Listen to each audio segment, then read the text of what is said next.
implemented to allow the crew to escape in gliding flight, but this system would not have been usable to escape an explosion during ascent. Recovery of debris and crew, edit. Immediately after the disaster, the NASA Launch Recovery Director launched the two SRB recovery ships, MV Freedom Star and MV Liberty Star, to proceed to the impact area to recover debris, and requested the support of U.S. military aircraft and ships. Owing to falling debris from the explosion, the RSO kept recovery forces from the impact area until 12:37 p.m. The size of the recovery operations increased to 12 aircraft and 8 ships by 7 p.m. Surface operations recovered debris from the orbiter and external tank. The surface recovery operations ended on February the 7th. On the 31st of January, the U.S. Navy was tasked with submarine recovery operations. The search efforts prioritized the recovery of the right SRB, followed by the crew compartment, and then the remaining payload, orbiter pieces, and ET. The search for debris formally began on February the 8th with the rescue and salvage ship USS Preserver, and eventually grew to 16 ships, of which 3 were managed by NASA, 4 by the U.S. Navy, 1 by the U.S. Air Force and 8 by independent contractors. The surface ships used side-scan sonar to make the initial search for debris and covered 486 square nautical miles, 1,670 kilometers, at water depths between 70 feet, 21 m, and 1,200 feet, 370 m. The sonar operations discovered 881 potential locations for debris, of which 187 pieces were later confirmed to be from the orbiter. The debris from the SRBs was widely distributed due to the detonation of their linear-shaped charges.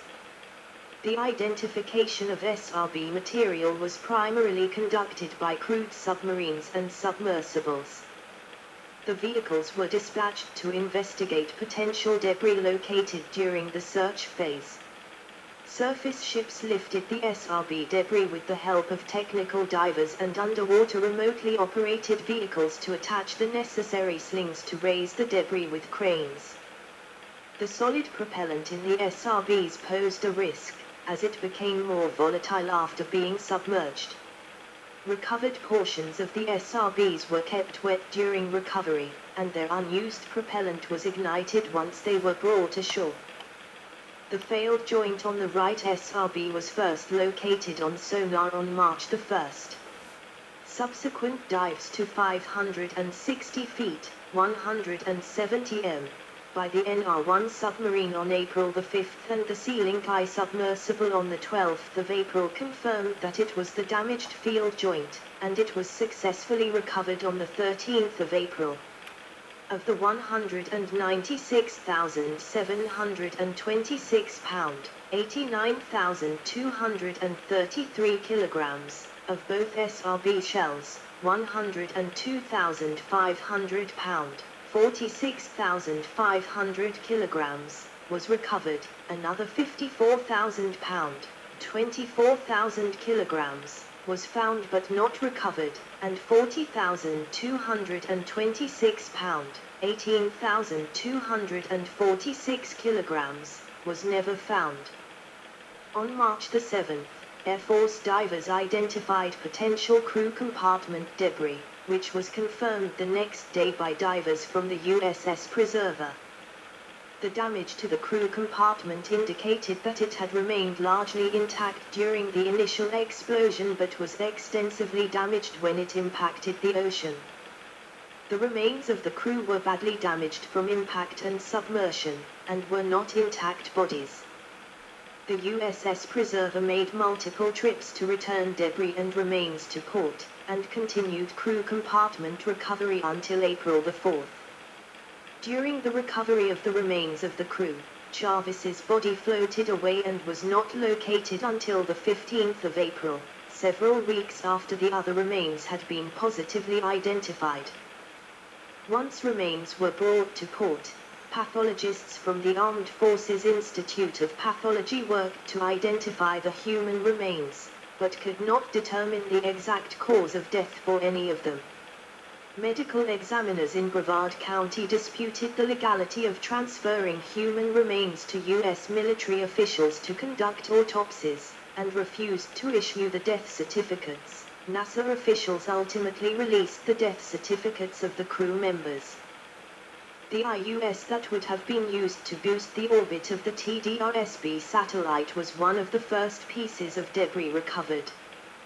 There was no indication that there had been premature ignition of the IUS, which had been one of the suspected causes for the disaster.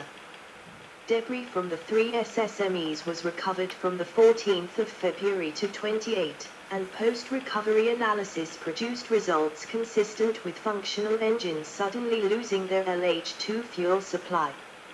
Deep water recovery operations continued until the 29th of April, with smaller scale, shallow recovery operations continuing until the 29th of August. On the 17th of December, 1996, 2 pieces of the orbiter were found at Cocoa Beach. On the 10th of November, 2022, NASA announced that a 20-foot, 6M, piece of the shuttle had been found near the site of a destroyed World War II-era aircraft off the coast of Florida. The discovery was aired on the History Channel on the 22nd of November, 2022. Almost all recovered non-organic debris from Challenger is buried in Cape Canaveral Space Force Station missile silos at LC-31 and LC-32. Funeral ceremonies, edit. On the 29th of April, 1986, the astronauts' remains were transferred on AC-141 Starlifter aircraft from Kennedy Space Center to the military mortuary at Dover Air Force Base in Delaware.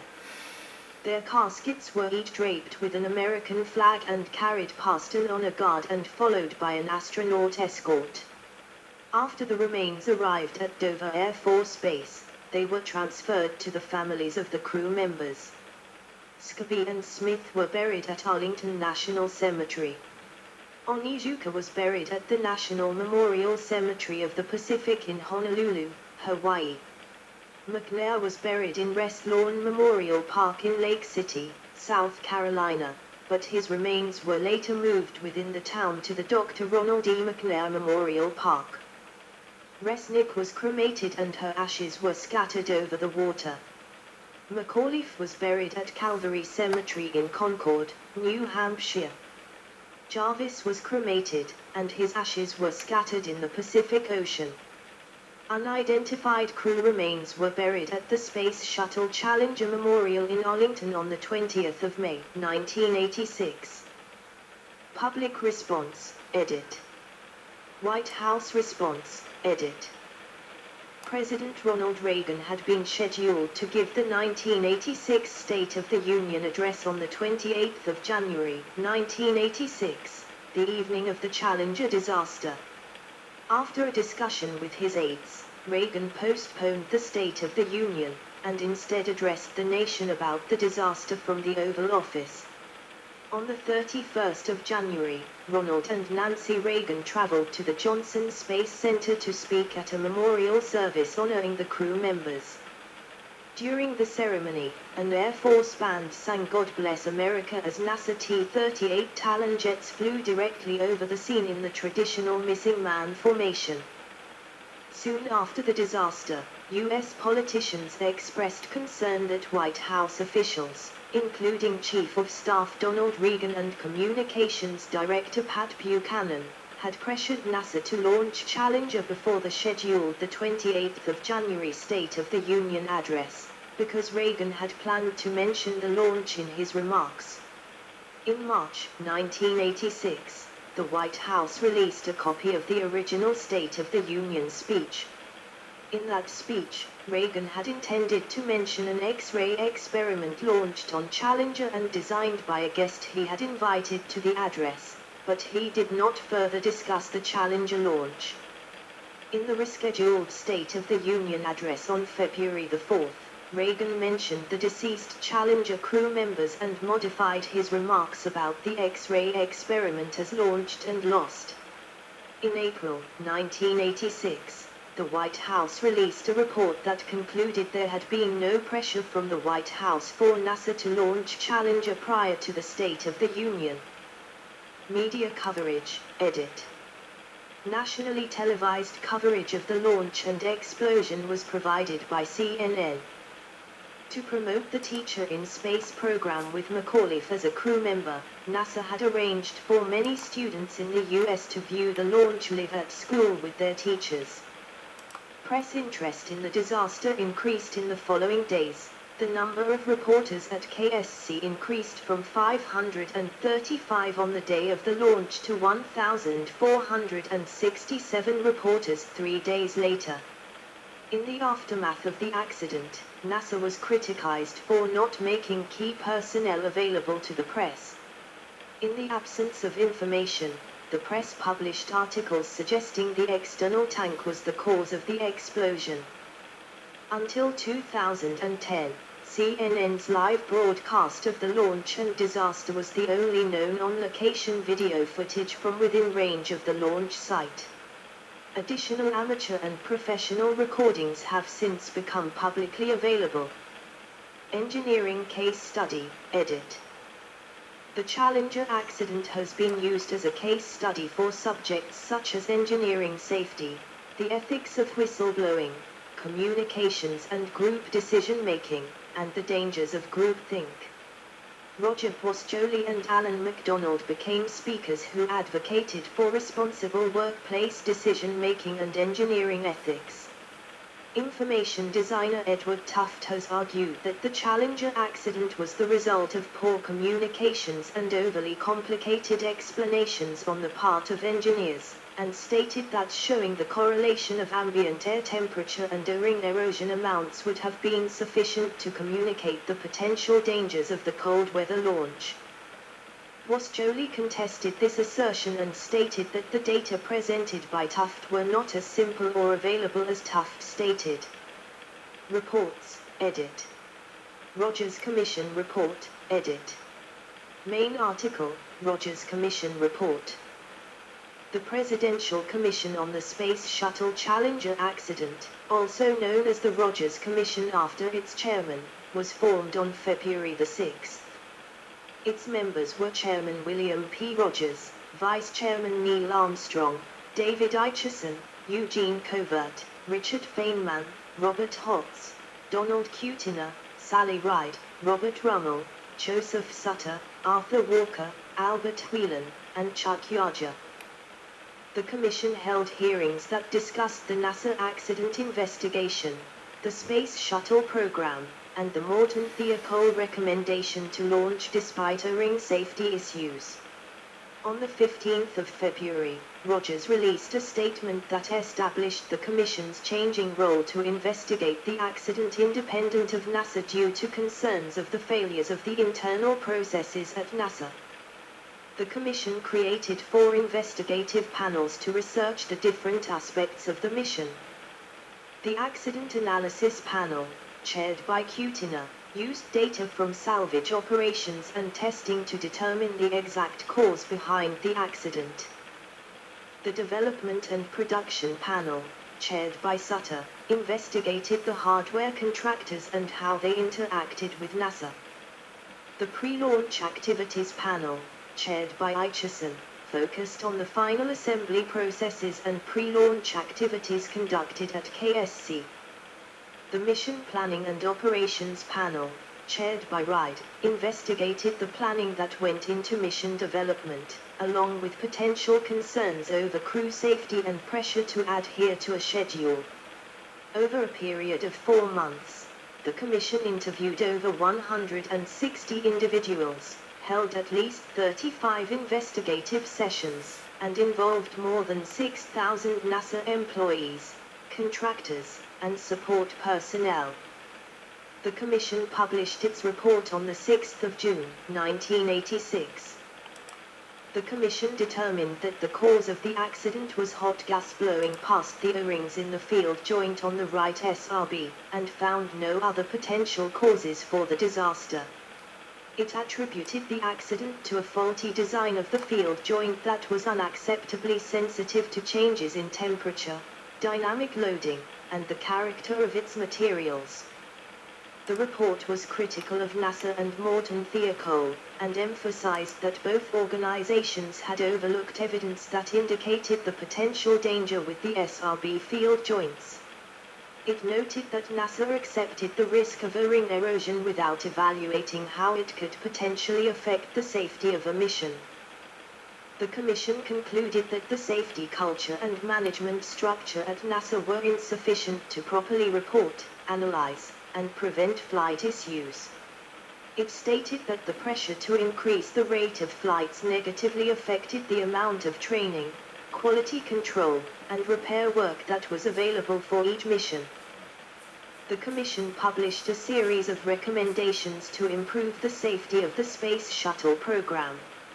It proposed a redesign of the joints in the SRB that would prevent gas from blowing past the O-rings. It also recommended that the program's management be restructured to keep project managers from being pressured to adhere to unsafe organizational deadlines, and should include astronauts to address crew safety concerns better. It proposed that an Office for Safety be established reporting directly to the NASA Administrator to oversee all safety, reliability, and quality assurance functions in NASA programs. Additionally, the Commission addressed issues with overall safety and maintenance for the orbiter, and it recommended the addition of the means for the crew to escape during controlled gliding flight. During a televised hearing on the 11th of February, Feynman demonstrated the loss of rubber's elasticity in cold temperatures using a glass of cold water and a piece of rubber, for which he received media attention. Feynman, a Nobel Prize-winning physicist, advocated for harsher criticism towards NASA in the report and repeatedly disagreed with Rogers. He threatened to remove his name from the report unless it included his personal observations on reliability, which appeared as Appendix F. In the appendix, he lauded the engineering and software accomplishments in the program's development, but he argued that multiple components, including the avionics and SSMEs in addition to the SRBs, were more dangerous and accident-prone than original NASA estimates had indicated. U.S. House Committee Report, edit. The U.S. House Committee on Science and Technology conducted an investigation of the Challenger disaster and released a report on the 29th of October, 1986. The committee, which had authorized the funding for the Space Shuttle program, reviewed the findings of the Rogers Commission as part of its investigation. The committee agreed with the Rogers Commission that the failed SRB field joint was the cause of the accident, and that NASA and Morton Thiokol failed to act despite numerous warnings of the potential dangers of the SRB. The committee's report further emphasized safety considerations of other components and recommended a risk management review for all critical systems. NASA response, edit. SRB redesign, edit. In response to the Commission's recommendation, NASA initiated a redesign of the SRB, later named the Redesigned Solid Rocket Motor, RSRO, which was supervised by an independent oversight group. The redesigned joint included a capture feature on the tang around the interior wall of the clevis to prevent joint rotation. The space between the capture feature and the clevis was sealed with another O-ring. The capture feature reduced the potential of joint rotation to 15% of that which had occurred during the disaster. Should joint rotation occur, any rotation that reduced the O-ring seal on one side of the clevis wall would increase it on the other side. Additionally, heaters were installed to maintain consistent, higher temperatures of the O-rings. The RSRM was first tested on the 30th of August, 1987. In April and August, 1988, The RSRM was tested with intentional flaws that allowed hot gas to penetrate the field joint. These tests permitted the engineers to evaluate whether the improved field joint prevented joint rotation. Following the successful tests, the RSRM was certified to fly on the Space Shuttle. Space Shuttle Modifications, Edit.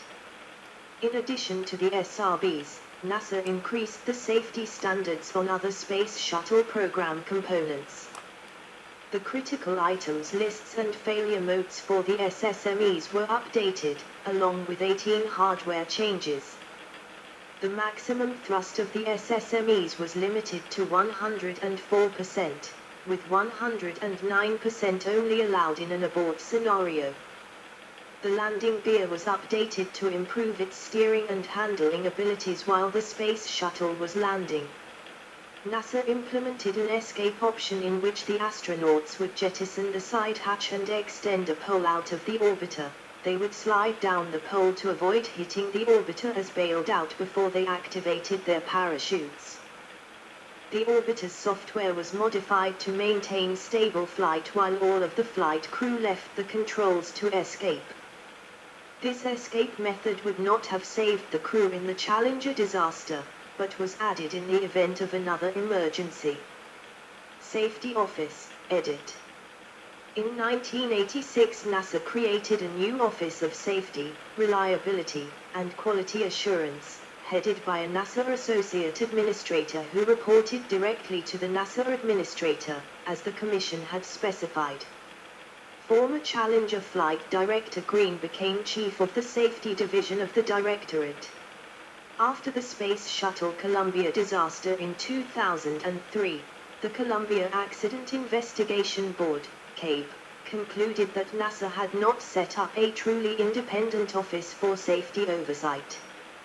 The CABE concluded that the ineffective safety culture that had resulted in the Challenger accident was also responsible for the subsequent disaster. Teacher in Space, Edit. The Teacher in Space program, which McAuliffe had been selected for, was cancelled in 1990 as a result of the Challenger disaster.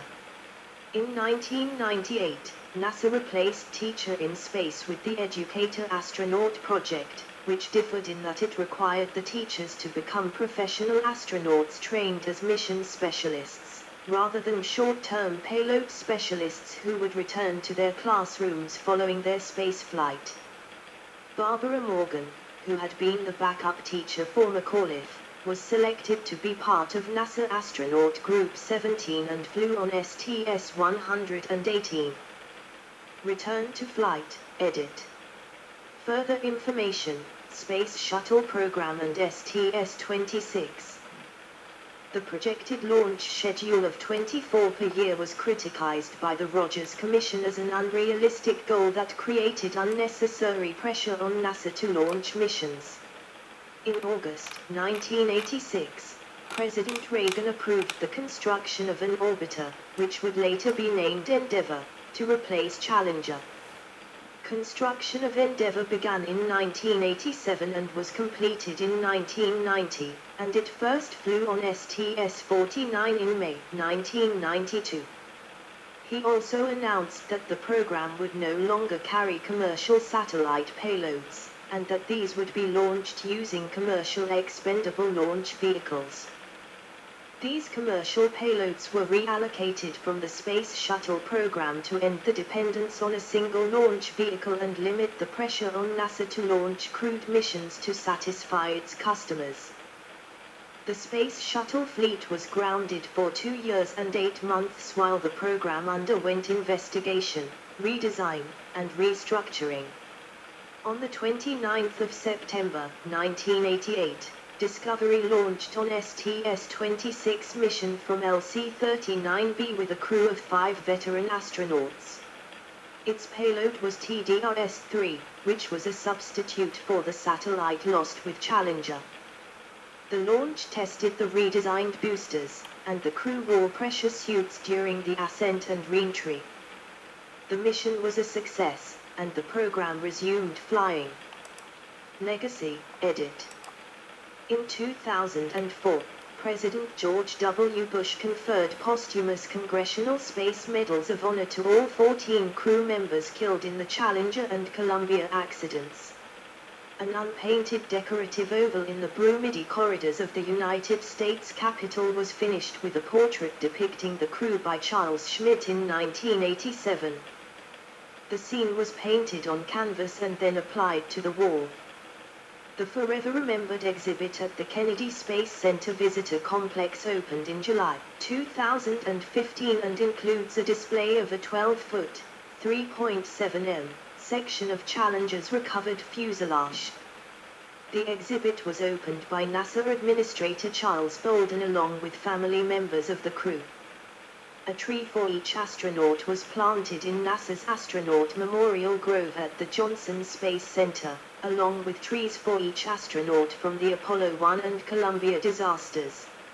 7 asteroids were named after the crew members: 3,350 Scobie, 3,351 Smith, 3,352 McAuliffe, 3,353 Jarvis, 3,354 McNair, 3,355 Onizuka, and 3,356 Resnick. The approved naming citation was published by the Minor Planet Center on the 26th of March, 1986, MPC 10550. In 1988, 7 craters on the far side of the Moon, within the Apollo Basin, were named after the astronauts by the IAU. The Soviet Union named 2 craters on Venus after McAuliffe and Resnick. The landing site of the Opportunity Mars rover was named Challenger Memorial Station. Several memorials have been established in honor of the Challenger disaster. The public Piers Park in Palo Alto, California, features the Challenger Memorial Grove including redwood trees grown from seeds carried aboard Challenger in 1985. Schools and streets have been renamed to include the names of the crew or Challenger. In 1990, a 1/10th scale replica of Challenger in liftoff position was erected in Little Tokyo district of Los Angeles, California. Challenger Point is a mountain peak of the Sangre de Cristo Range. The McAuliffe-Shepard Discovery Center, a science museum and planetarium in Concord, New Hampshire, is named in honor of McAuliffe, a Concord High School teacher, and Alan Shepard, who was from Derry, New Hampshire. The crew's families established the Challenger Center for Space Science Education as an educational non-profit organization. An American flag, later named the Challenger flag, was carried aboard the Challenger. It was sponsored by Boy Scout Troop 514 of Monument, Colorado, and was recovered intact, still sealed in its plastic container. Onizuka had included a soccer ball with his personal effects that was recovered and later flown to the International Space Station aboard Soyuz Expedition 49 by American astronaut Shane Kimbrough. It is on display at Clear Lake High School in Houston, which was attended by Onizuka's children.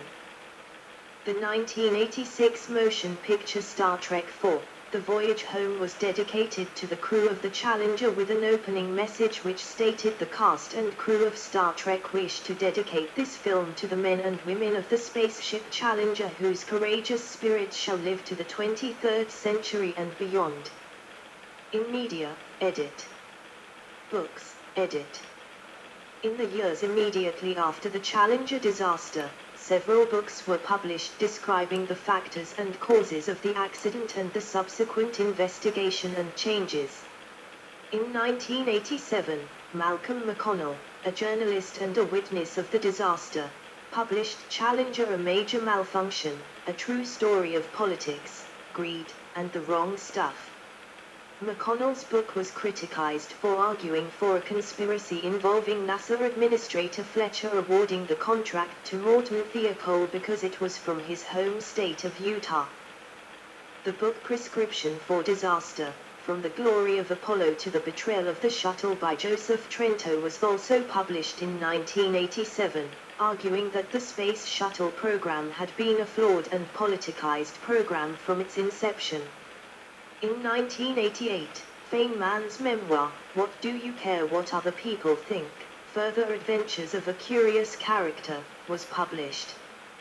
The latter half of the book discusses his involvement in the Rogers Commission and his relationship with Kutina. Books were published long after the disaster.